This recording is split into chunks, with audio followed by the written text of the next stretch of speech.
On this episode of the Dairyland Initiative podcast, we're going to be talking about how cows cool with Dr. Jennifer Van Oss. Hi, I'm Courtney Hallbach. And I'm Nigel Cook. And this is the Dairyland Initiative podcast, where we get to discuss issues related to the housing and management of dairy cattle. Let's dive in. Well, Dr. Jennifer Van Oss, thank you so much for coming on the podcast today. You're our first outside guest. Oh my gosh. I'm so honored. This is a big honor. It's kind of a big deal. Yeah.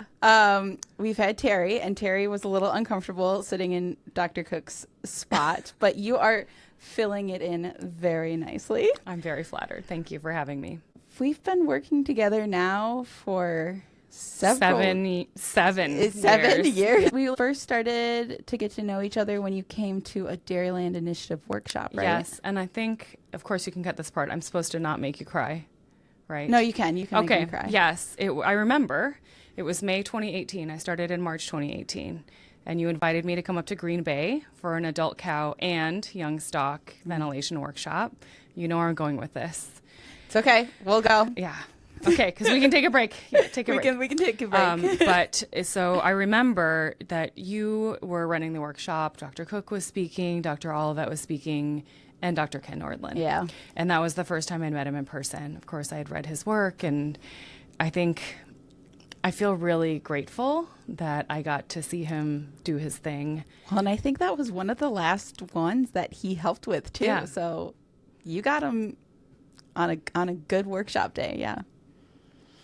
Yeah, we're all a little tearful because if you haven't heard, Dr. Ken Nordland passed in May, and it's definitely been very hard for all of us. So he's been very influential for the work that we have been doing at the Dairyland Initiative, and obviously with you, Jennifer. Yes, and also just an amazing person. So we incredible miss him person. professionally and personally. Yeah, very much so. But yeah, so 2018, and then I didn't quite realize that it was a slide that Dr. Cook showed that really kicked off our working relationship. Our working relationship and my favorite study that I've ever done. And I say honest, but it was the farm staff at Arlington. Yes, and it was that a really freaking carried the day study. during lockdown. Oh my gosh, they went above and beyond.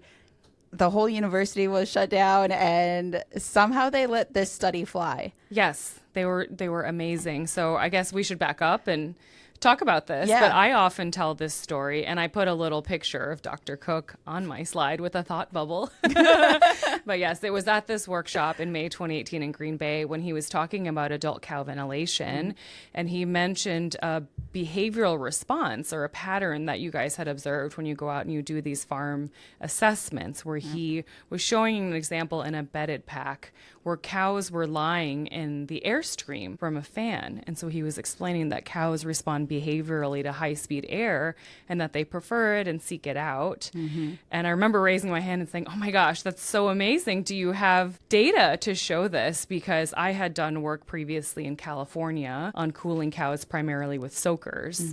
And one of the patterns that we noticed in study after study, including other literature that we cited, is that in hotter weather, cows spend less time lying down, more time standing up, even when they have soakers that are effective for cooling them and restoring dry matter intake and milk yield. They still just don't spend enough time lying down. Yeah. So it's like, wow, this high-speed air thing, this is a miracle. I want to see your papers. And he said, well, it's a field observation. We're pretty confident about it. And I said, well, that's a hypothesis. Let's go get a grant and do the work. And we did. I'm not a researcher, and that is not what I would have, to me, it was a picture that Doctor shows all the time in his PowerPoint presentations, and to think that that one moment at the workshop led to this multi-year research study, both from, testing it in a controlled environment on our university farm to then going out to various cross-ventilated, naturally ventilated facilities here in Wisconsin the following year, and then working together to figure out how to take the information we gleaned from both the controlled and experiential research that we did to get it in the hands of the dairy industry. Yeah, so that moment that you talked about, the workshop with Dr. Cook, that was really like the inspiration. And I think sometimes you can't pin down when that exact moment happens. No. But it was really memorable because I thought, okay, this is the key to promoting lying time in hot weather. So we wrote a grant to the U.S. Department of Agriculture through their CARE program, which stands for Critical Agricultural Research and Extension. So my position, I'm a researcher, but I also do extension outreach. And so with these integrated extension and research projects, USDA is really looking for applied work that's going to make a quick and direct impact to improve agricultural practices. And so when Dr. Cook and I started planning the grant, we thought it was really important to do a controlled study to test out proper air speeds in this really controlled setting. And we designed these controlled studies for what we call internal validity. So you know that the study is designed to be really rigorous. You're controlling the different air speeds.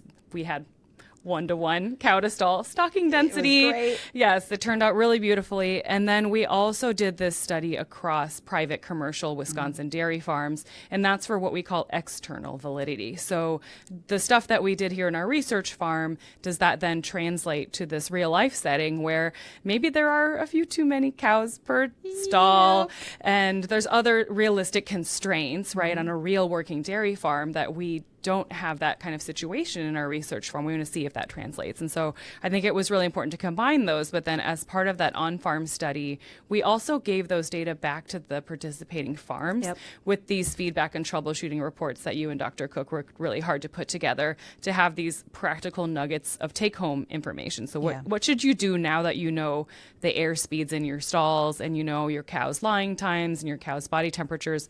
What does this mean you could potentially do to improve? So that was part of the extension. And then, as you said, we ran these workshops the following summer to help people in the industry multiply that knowledge and take that home to their clients.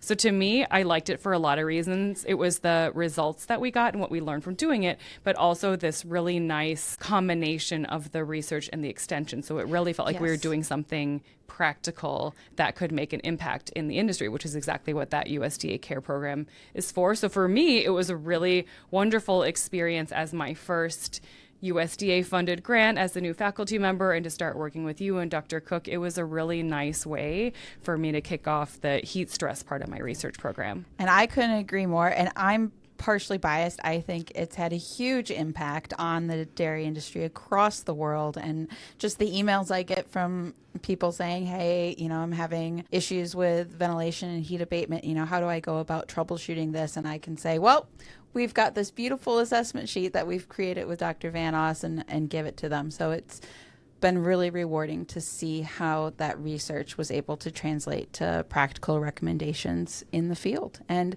also to just collaborate across campus. You know, we're all in our different departments. If you don't know how a university works, we all have different departments and colleges. And I'm at the School of Veterinary Medicine with Dr. Cook, and Dr. Van Oss is in the Department of Dairy and Animal Sciences. And the Department of Animal and Dairy Sciences in the College of Agricultural and Life Sciences. So we're like a block apart. Yeah. But we're in different colleges, Yes. and we don't always get to work together. So to be able to do that through this study has been really rewarding. I was going to say the same thing. I feel like we can just sit here and like fangirl over each other, because it's been really rewarding for me also to be able to collaborate with you guys, because you have such a good reputation for making this practical impact. And even when I get questions from farmers, I loop you in so that we can have the conversation together, because there are certain things that I still really think are your wheelhouse, but putting our heads together, I think, is the best. I think, hey, two heads. Yes, two heads are better than one. Yes, which is my thing for pair raising cows. That's for another day. That's another podcast.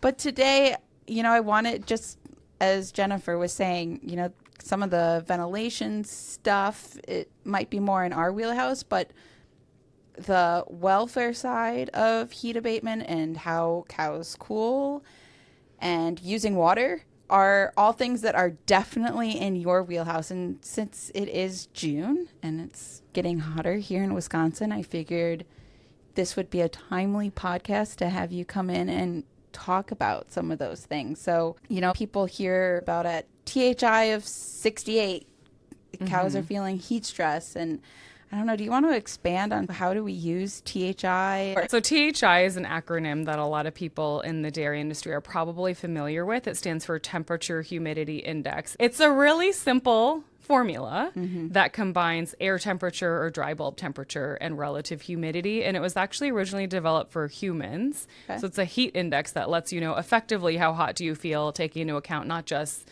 the temperature, but also the humidity. Everybody knows it's a little bit more uncomfortable when it's muggy out. So I'll digress, but my husband grew up in Florida, and then we met when we both lived in California. And he was one of those people who would say, oh, but it's a dry heat. It doesn't bother me because I grew up in a humid climate. Whereas for me, hot is hot. I don't like it either way. And so the temperature humidity index is supposed to capture this additional contribution of humidity towards this feeling of discomfort. But then it's been adapted to dairy cattle, especially lactating cows. And there are 8 at least different temperature humidity index formulas, but there is a most common one that we use in research or in practical settings for dairy. And the way that it's been used is typically people will say at a certain value of THI is when cows begin to experience heat stress. But that's based on some of this historical research where they're looking for breakpoints. And so a breakpoint is when, sorry, this is my nerd hat again. Picture a graph. So on the x-axis, like along the bottom, is where you would have THI. And then on the y-axis, you have your dependent variable, so let's say milk yield.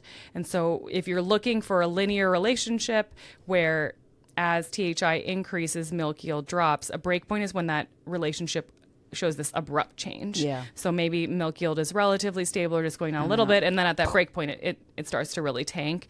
And so that's where the threshold of 72 came from, and then more recently, the threshold of 68 also was based on a reanalysis of these breakpoints for milk yield. Okay. And so then other papers have been published looking at this type of analysis for the relationship between THI and other outcomes like mortality or somatic cell count.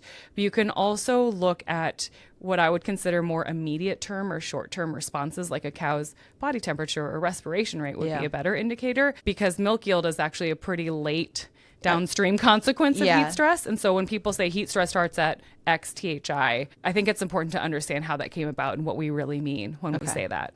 Well, and it's also not something that we have access to really, because when I look at my weather app on my phone, it just says it's 72 degrees or 21 degrees centigrade. And again, that's not taking into the humidity factor. So, you know, as a dairy farmer, does it really matter? What should our controls be set at? I can answer this in a few ways. So there was an app that I really liked, and I had it on my old phone because it's not in the Play Store anymore. But it was called Thermal Aid, and it was free, and I think it was the University of Missouri. But it was a free app, and it calculated the THI for dairy cattle.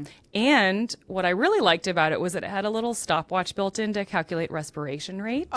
So you could count breaths, say 10 breaths, press the start and the stop, say how many breaths you counted during that interval, and it would convert it to breaths per minute.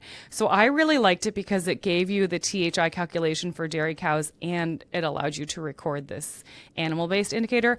But it's gone. I think when Dr. Don Spears retired, it kind of sunsetted. That happens. So in terms of this question of what should your cooling thresholds be set at, are you ready to go kind of long-winded? Sure, go for it. Hit me up.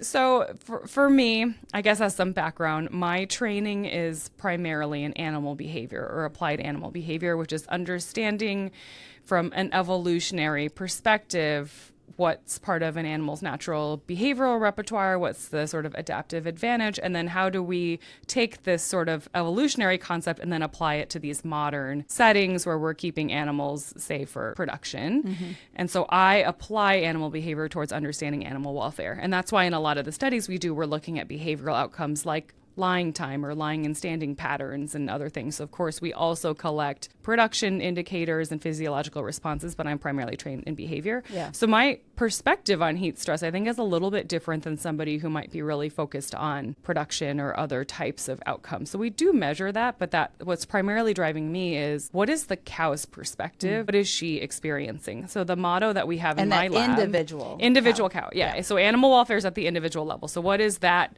particular cow experiencing? Is she having good welfare, poor welfare, somewhere in between, both snapshot in time and cumulatively over her life. But the motto in my lab is giving cows a voice through science. I think this is important because humans can pull from our own experience and we can make hypotheses, but we have to design experiments to measure the animals' responses so that we can understand what's appropriate for them instead of just projecting what we would want as human beings, especially as individuals. So cows have individual variability, and that's something we'll get into in a moment, but I think that is one of the drawbacks of temperature humidity index. So it is a useful tool. I think there's a place for it, but it has limitations. And so one of the limitations is it takes into account temperature and humidity, which is better than just temperature. Although actually, depending on your climate, temperature sometimes is the most straightforward and easiest indicator. So here in Wisconsin, it is a humid climate. It's technically called humid continental. That's our climate zone, but air temperature can actually be a pretty good predictor. But there are other factors, right? So if your cows are pasture based or in a dry let setting in a different part of the country, they may have more sun exposure. So solar radiation plays a big role. There is also the factor of wind speed, which ties into what we were talking about with air speed inside a barn. So wind speed also is another factor that can affect how hot it feels. So that problem is surmountable because there are other indexes besides temperature humidity index that take into account these other variables. So there's HLI, and then there's ETIC. There's a bunch of these other indexes that take into account more environmental variables. But regardless of whether you're talking about THI or HLI or ETIC, any of these acronyms. A lot of acronyms. Yes. Even if you're taking into account some of these other environmental variables, there's still other limitations. And so one of those limitations is no two farms are exactly alike, even if they're in the same geographical region, so they have the same climate type, because climate, right? If you're in different parts of the country, these different factors environmental factors matter to a different extent. Different farms in different regions have different facilities and different management. So it's only useful to a certain extent if you're looking at the weather forecast and you know what the THI is outside in your region. It won't necessarily tell you enough about how the cows on your farm are going to respond. And even on your farm, inside the barn, the microclimates where the cows are occupying can vary quite a lot. Yes, exactly. So that may not be the same as the outside temperature humidity index. So that's another limitation. And again, that's not insurmountable because you could potentially measure inside the barn, inside the pen. But then you already touched upon it, which is that individual cows vary as well. And we know that that can have to do with breed, age, pregnancy status, health status, even social status. So a more dominant cow, studies have shown, can gain better access to the water trough.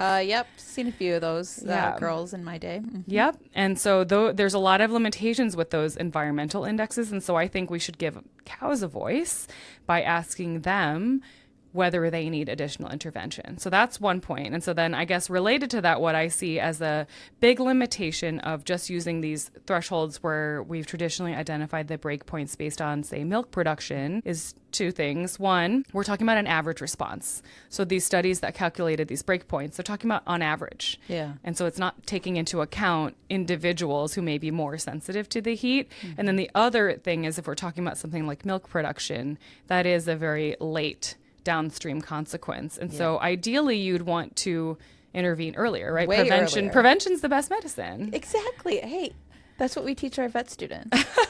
So can I have a vet degree now? Yes, exactly. Honorary DVM right here. So again, that these thresholds do depend on the climate region that we're talking about. They're not universal. So the 72 and 68, they're not magic numbers. They have to be taken in context.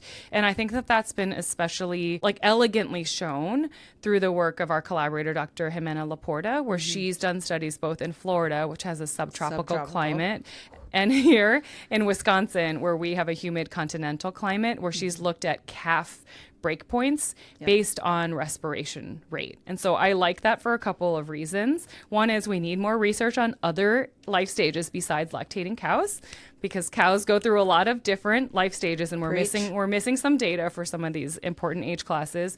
And secondly, that she's using respiration rate, which is an earlier indicator of an animal's attempt to cope with heat stress. Yeah. And one of the things that she found was that this break point in respiration rate, it depends on the region.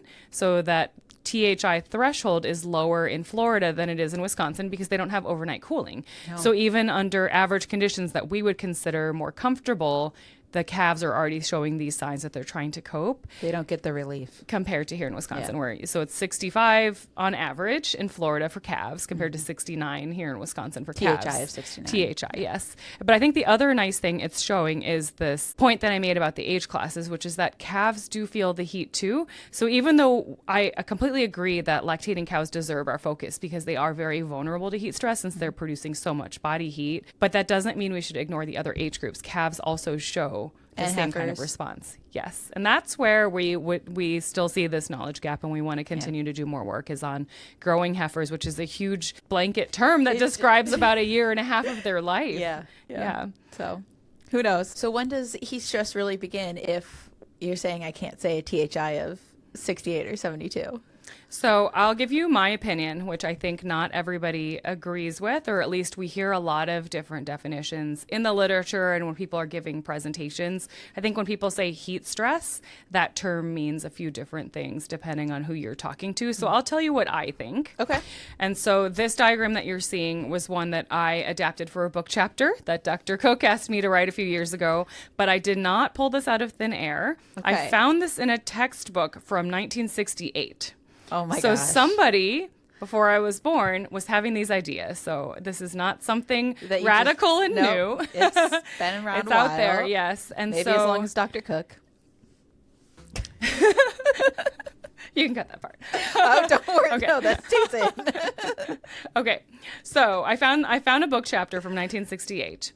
Bianca 1968. And so what I'm going to explain this. I just wanted to show this up here that there are no units. It's more of a conceptual illustration of when these different concepts happen. But I have a simplified version that maybe we can walk through. So what we're starting with is on the x-axis, which is horizontal here. What we're showing is environmental temperature, just to simplify, just Okay, I air like that. temperature. But you can think of THI or just environmental conditions. So on the left side, you have colder conditions. Yep. On the right side, you have hotter conditions. Okay, makes sense. No units, but just know the direction. Yep. And so the idea here is that cattle are mammals, and so they're homeothermic.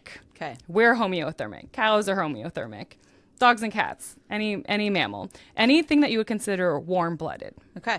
And so what homeothermic means is that these warm-blooded animals regulate their own core body temperature, and it needs to stay within a relatively narrow range for the body's functions to work normally. So you can see across this whole range of environmental conditions, body temperature is relatively stable. That's really important. Regardless of whether it's cold out or hot out, you can't let your body temperature get too high or too low. So if you're overheated and your body temperature rises, you are now hyperthermic.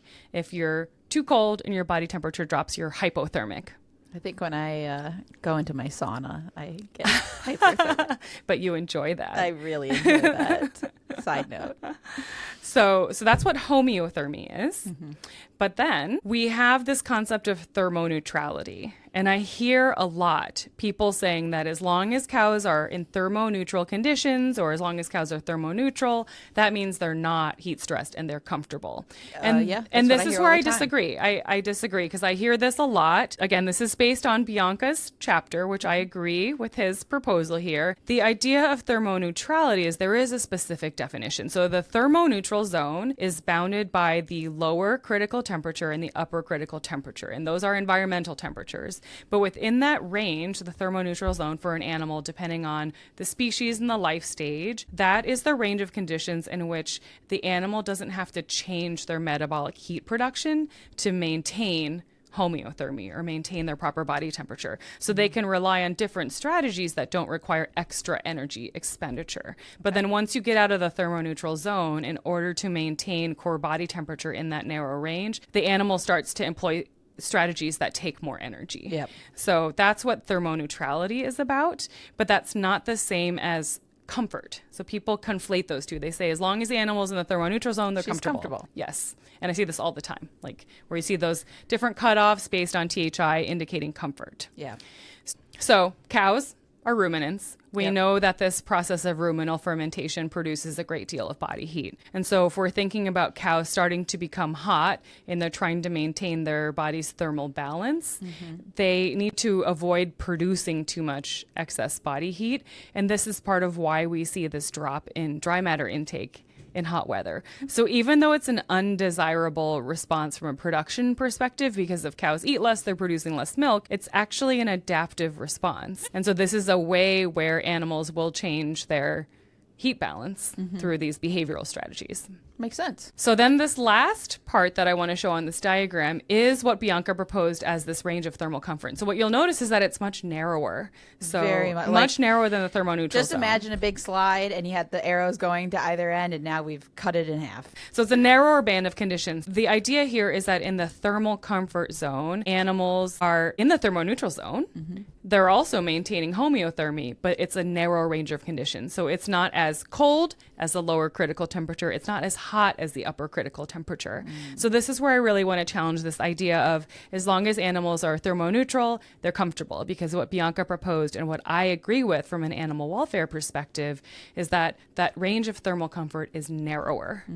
And so when you ask, when does heat stress actually begin? When I talk about heat stress, I'm actually talking about thermal comfort. But if I say that, people don't always know what I They won't. mean. And so that's why I always introduce it as heat stress. But what I'm really concerned about is thermal comfort, because when we're talking about animal welfare, we're asking about the animal's subjective experience of their quality of life. And in this case, it's more of a snapshot in time. Yeah. Hopefully they're not experiencing discomfort for the whole course of their life. But I think it's important to look at what they can tell us to determine whether they're comfortable or not. And so the way that Bianca defined this range of thermal comfort is when the animal starts to get out of that range, they will show behavioral and physiological responses. Like the cows lying in line in the bedded pack underneath the jet stream of the fan. Exactly. So yeah, so what are some of the responses that we do see when they're outside of their thermal comfort zone? Yeah, so they start to show this cascade of both physiological and behavioral responses. Some of them are not necessarily visible to the naked eye and maybe are easier to detect in research settings, or maybe not so easy. So one of the first responses we see is vasodilation. So the blood vessels will actually get larger to promote blood flow, and this helps move heat from the body's core to the surface where it can be dissipated. It's kind of hard to measure. Sometimes we'll use skin temperature as an indicator that there's more blood flow and that the body's bringing heat to the surface, but that can be hard to interpret because skin temperature is highly, highly correlated with environmental temperature. So it's kind of a... I'm sure my skin is a lot hotter when I'm Absolutely. under the sun versus in the Yes. shade. So yeah. And some have proposed that you can use ultrasound to look at blood flow, or you can use subdermal probes, but that's obviously more invasive. So not really practical for on-farm use. And then cows also do sweat. So that is one of their natural responses, and that's a form of evaporative heat loss. And then another thing that happens is they increase their respiration rate. So they breathe faster, and that can eventually escalate to panting. Which we don't want to see. No, we don't want to see. And what we mean by What you wait panting isn't just the fast respiration rate, but visible signs like the cow is breathing with her mouth hanging open, or with her tongue hanging out, or with copious stringy drool. Yeah, Yes. different than rumination. Very different, yes. And so usually if you're seeing panting, you will also see high respiration rate, but we're not just talking about fast breathing or heavy breathing. Yeah. And so that is something that is very visible that we can look for is open mouth, tongue out, copious drool, kind of panting signs, or elevated respiration rate. And then we also, go ahead. No, you've got some great resources online about how to measure respiration rates on farm. So in terms of measuring respiration rate, researchers tend to use two different methods. One is you time 15 seconds and count how many breaths occur in that time and then multiply by 4. But depending on how fast the cow is breathing, I find it can be more efficient to just count 10 breaths with a stopwatch, which can be on your phone. So you press start, you count the 10 full breaths in and out, and then you press stop, and then you use a formula to convert that to breaths per minute. And that can often be faster. So if you just write down the amount of time it took, then you can go back to your phone or your computer and do the calculation. perfect. We did a study, which we're still on my to-do list to get this published, to be able to give a good recommendation to a dairy producer on whether or not additional intervention is something that they should consider helping their cows out Yeah. with a little bit more cooling. So by looking at this data set where we had different THI conditions, and we could say, okay, if the pen had 50 cows in it or had 200 cows in it, and we sampled 10, 15, 20, 30, et cetera, cows for their respiration rate, would we get an accurate representation of that whole pen, depending on our sample of cows and also the pen size and the THI. So the recommendation we came up with is that ideally you would sample 30 cows or 35 or more. But having done the workshops, we found that once you know what you're doing, I think 30 is realistic. So what we say, even though I do think that all age classes matter, if we just want to focus on the lactating cows to get a sense of how the heat abatement is doing, because usually that's the highest priority group and where the producer probably has already invested the most in cooling. So we want to know, is it adequate? So if you're just focusing on high producing cows, then we just want you to sample one pen. So we're not saying 35 cows in every single pen in every single age group. We're just saying pick one pen of your high milk producing cows and sample 30 or 35 of them. And if you're fast, standing or lying down. Standing or lying down. And we recommend getting a mix because research has shown that while cows are standing up, their respiration rate starts to go down and their body temperature starts to go down. Whereas when they're lying down, respiration rate starts to go up, body temperature starts to go up as well. So we recommend getting a mix because we don't know how long a cow's been standing up or lying down when we see them. And so try to aim for roughly equal and avoid cows who are eating or drinking because that is going to be causing additional flank movements. Avoid cows who are walking. So basically any cows who are standing still or lying still. Great. And then you take those 30 cows, you measure the respiration rate. If you're using the 15-second method or the 10 breaths method, it should be pretty fast. It should only take a few minutes to be able to get all these measurements. And then the important thing is you plot out your data. And so in this example I'm showing here, this was the data set I mentioned. This is the original data where we had 56 cows. And it was the same cows measured on these 5 different days. And what we're showing is temperature humidity index at that point in time. So this is an average over the entire day. It's at the time we took the respiration rate. You look at the distribution of respiration rates. And so the rule of thumb that we use for intervention, and this has been cited in previous literature, is around 60 breaths per minute. But remembering that respiration rate is continuous, right? So there's no magic number. It's not like a respiration rate of 59 is good and a respiration rate of 61 is bad. But this is our rule of thumb. But then what we're proposing is you don't just look at the average, because what you can see in this graph is that there's a lot of variation on each day. And these were all cows that are at the same stage of lactation, similar level of production. It's the same animals. And you can see across the days that there are differences in how they respond. And people often ask me, okay, well, is it the same cow who's always struggling? And that wasn't necessarily the case. So there is just a little bit of individual variation and day-to-day variation. And so one pattern that you'll notice is that when the THI was higher, respiration rates were on average higher, which is what we would expect.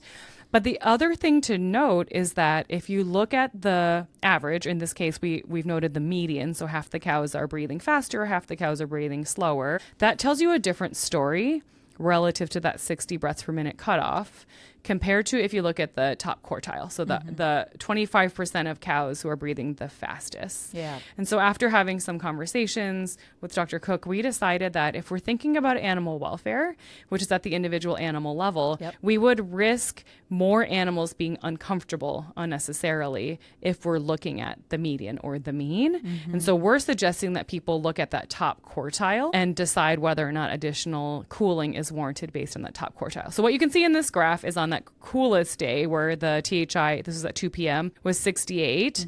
Both the average and the top quartile were under 60 breaths per minute. And so we'd probably say, okay, on that day, this heat abatement is pretty much adequate, although you can see there's 11% of the sample still above that cutoff, but not as many. And then on the hottest day, when it was 81 THI, you can see both the average and the percentile were way above 60 breaths per minute. So it was 82% of the pen. So clearly an additional intervention would probably help a lot of those cows. And some intervention strategies would be making sure that we have shade, access to water. But then ideally some kind of active cooling. So either ventilation based or water soaker based or both. The last thing I want to point out though is in the middle chunk here, these days with the intermediate THI, that is where looking at the average and looking at the top quartile total is a different story. So if you were intervening just based on the average, you'd say this pen is probably okay in terms of its heat abatement, keep on carrying on. But if you look at that top quartile, you can see that there's about a third of the pen already breathing faster than 60 breaths per minute. So based on our and latest... They need the help. Yes, based on, well... Need, I would say need. Other people might not agree with that interpretation, but I think from an animal welfare perspective, we would suggest considering additional intervention. Yeah. All right. Great. Thank you, Dr. Van Oss. Thank you. The Dairyland Initiative is supported by industry leaders who are advancing cow comfort worldwide. We would like to say a special thank you to our premier sponsor, Saputo, who is providing the global community with high-quality dairy products made from high-quality milk from healthy and well-cared-for animals.